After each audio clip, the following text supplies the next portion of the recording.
Well, so my stepdad bought me a Coolstar 70cc dirt bike, well, mini dirt bike, and he said it's at his friend's house right now. So I'm gonna go. I'm walking down there right now, and I'll show you guys what it looks like when we get there.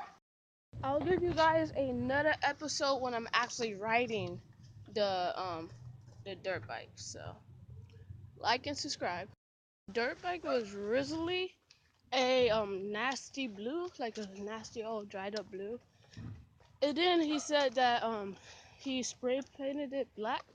So we're like at the house right now, and we gotta talk to him and see if I can see it right now. I can't start it for you guys because there's no gas, and when we get gas, my mom's coming with gas, and when we get gas, we're all gonna ride. So it's right here. I thought it was gonna be smaller, but look how big it is. Got the motor, kickstart. It was blue, but he painted it black.